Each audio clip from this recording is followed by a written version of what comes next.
Shalom, bien-aimés, et bienvenue dans notre programme intitulé Examinons les Écritures.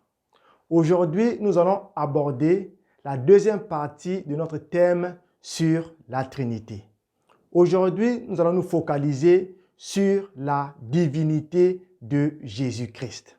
Nous allons examiner les Écritures pour voir où et comment Jésus a affirmé sa divinité. Nous, chrétiens, nous croyons que Jésus est Dieu et notre croyance est basée sur les Écritures. Alors, nous allons voir certains attributs que seul Dieu possède, mais que Jésus a affirmé haut et fort avoir aussi dans sa vie, posséder ces attributs. Exemple, nous savons dans la Bible, Dieu dit qu'il est le premier et le dernier. C'est un attribut que seul Dieu possède. Nous pouvons lire cela dans le livre du prophète Ésaïe, le chapitre 44. Et je lis. Ainsi parle l'Éternel, le verset 6, Roi d'Israël et son Rédempteur, l'Éternel des armées. Je suis le premier et je suis le dernier. Et hors de moi, il n'y a point de Dieu. Dans Ésaïe 44, le verset 6, Dieu affirme qu'il est le premier et qu'il est le dernier. Est-ce que un simple prophète peut affirmer avoir cet attribut? Et pourtant, c'est ce que Jésus fait. Parce que nous voyons qu'un simple prophète ne peut pas avoir cet attribut. Et pourtant, Jésus affirme avoir cet attribut. Et il le dit dans Apocalypse chapitre 1 du verset 17 au verset 18, nous lisons la parole. Quand je le vis, je tombais à ses pieds comme mort. Il posa sur moi sa main droite en disant, ne crains point, je suis le premier et le dernier. Jésus a affirmé un attribut que seul Dieu possède.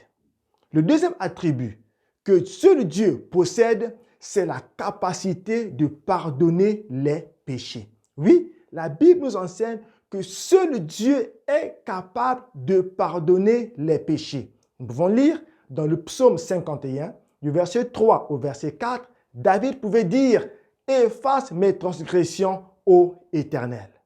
Un saint prophète peut-il pardonner les péchés de quelqu'un? Non.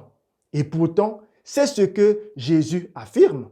En tant qu'homme, je peux pardonner le mal que m'a fait mon frère ou ma sœur, mais je ne peux pas pardonner tous ces péchés. C'est seul Dieu qui a cette capacité, cet attribut.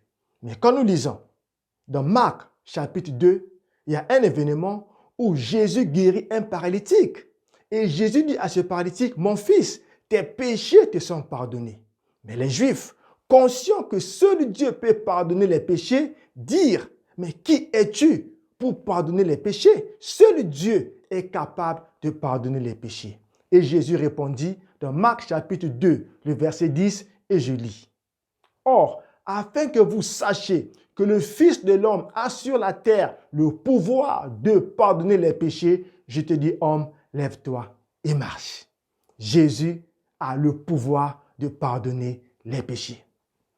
Le troisième attribut que seul Dieu possède est celui de pouvoir juger l'humanité, de juger les nations. Le jugement final appartient à Dieu seul. Et nous pouvons lire cela quand nous lisons la Bible. Dans le psaume 50, le verset 6, il est dit « Car c'est Dieu qui est juge ».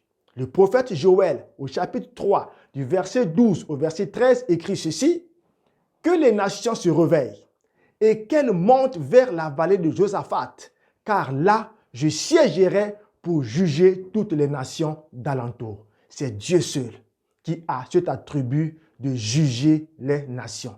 Un simple prophète peut-il juger toutes les nations? Non. Et pourtant, c'est ce que Jésus affirme. Lorsque nous lisons dans Matthieu chapitre 25, du verset 31 au verset 32, je lis le passage. Lorsque le Fils de l'homme viendra dans sa gloire, avec tous les anges, il s'assiera sur le trône de sa gloire. Toutes les nations seront assemblées devant lui. Il séparera les uns d'avec les autres, comme le berger sépare les brebis d'avec les boucs. Jésus a affirmé posséder cet attribut divin qui est de juger toutes les nations. Un autre attribut divin que seul Dieu possède, c'est la capacité de ressusciter les morts.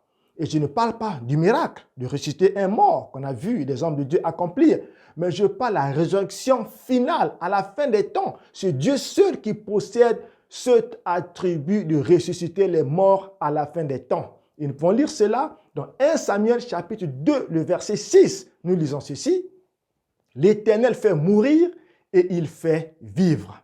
Il fait descendre au séjour des morts et il en fait remonter. L'Éternel fait mourir et il fait vivre. Un saint prophète peut-il réclamer avoir l'attribut de ressusciter les morts à la fin des temps? Non. Et pourtant, c'est ce que Jésus affirme. Quand nous lisons dans l'Évangile selon Saint Jean, le chapitre 5, le verset 25 au verset 27, je lis la parole. En vérité, je vous le dis, l'heure vient et elle est déjà venue où les morts entendront la voix du Fils de Dieu et ceux qui l'auront entendu vivront. On peut voir aussi dans Jean chapitre 11, le verset 25, où Jésus dit « Je suis la résurrection ». Voici des attributs que seul Dieu possède, pas un homme, mais que Jésus a affirmé posséder aussi lorsqu'il était sur la terre. Alors, nous allons aussi voir comment est-ce que les disciples ont appelé Jésus. Oui, en examinant les Écritures, nous voyons des passages où les disciples, les apôtres de Jésus l'ont appelé Dieu. Nous prenons l'exemple de Thomas dans Jean chapitre 20, le verset 28, lorsque Jésus s'est montré à ses disciples. Thomas a dit dans Jean chapitre 20, le verset 28, « Mon Seigneur et mon Dieu ». L'apôtre Paul a aussi appelé Jésus Dieu. Lorsque l'apôtre Paul écrit à son fils spirituel Tite, dans Tite chapitre 2, du verset 13 au verset 14, l'apôtre Paul dit « Notre grand Dieu et Sauveur Jésus-Christ ». Bien-aimé, le prophète Ésaïe a aussi appelé Jésus-Christ Dieu. Lorsqu'il a eu la révélation du Fils qui devait naître, il a dit, il sera appelé admirable, conseiller, Dieu puissant. Bien-aimé, dans la Bible, nous voyons des serviteurs de Dieu par révélation ou ceux qui ont vu Jésus en chair et en os, ils l'ont appelé Dieu. L'apôtre Jean l'a aussi appelé Dieu. Quand nous lisons dans Jean chapitre 1, il est dit ceci, au commencement était la parole. La parole était avec Dieu et la parole était Dieu.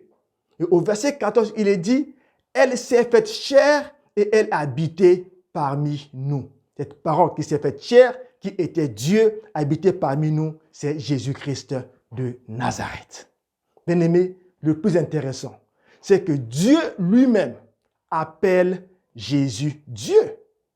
On peut lire cela dans Hébreux chapitre 1. Je vais lire le passage du verset 8 au verset 9. Je lis. Mais il a dit au Fils, c'est Dieu qui parle. Il a dit au Fils, ton trône, ô Dieu, est éternel.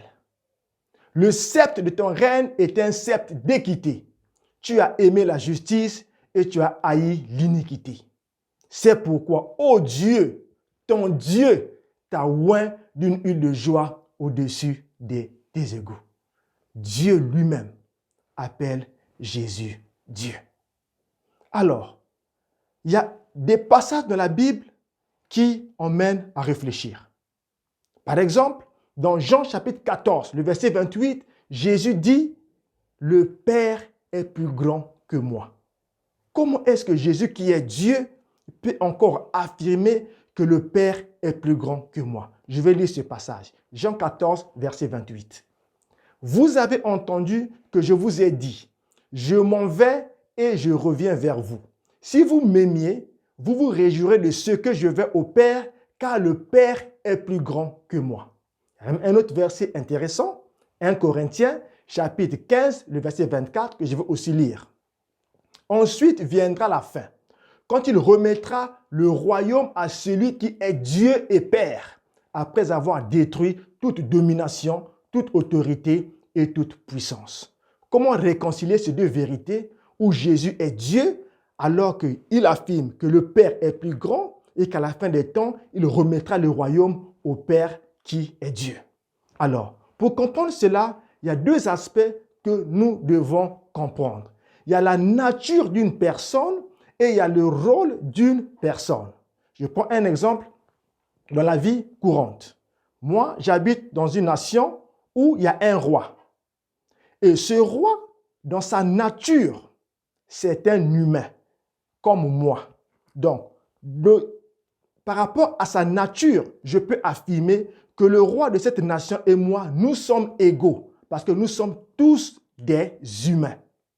Ainsi, Jésus est Dieu parce qu'il partage la même nature divine que le Père, la même nature divine avec le Saint-Esprit.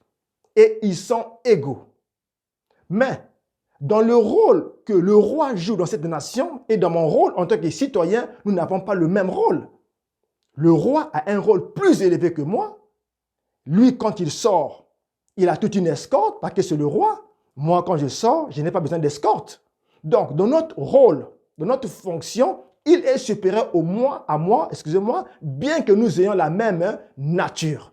Voici cette explication pour montrer que le Père n'est pas le Fils n'est pas le Saint-Esprit n'est pas le Père. C'est trois personnes différentes avec des rôles différents et le Père a un rôle qui est supérieur à celui du Fils. Mais cela ne veut pas dire que le Fils n'a pas aussi la nature divine. En conclusion, bien-aimés, quand nous examinons les Écritures, la Bible nous dit que Jésus est Dieu. Et c'est notre foi et c'est notre croyance. J'espère que cet enseignement vous a fait du bien. Que Dieu vous bénisse et nous allons nous retrouver la prochaine fois dans notre programme Examinons les Écritures.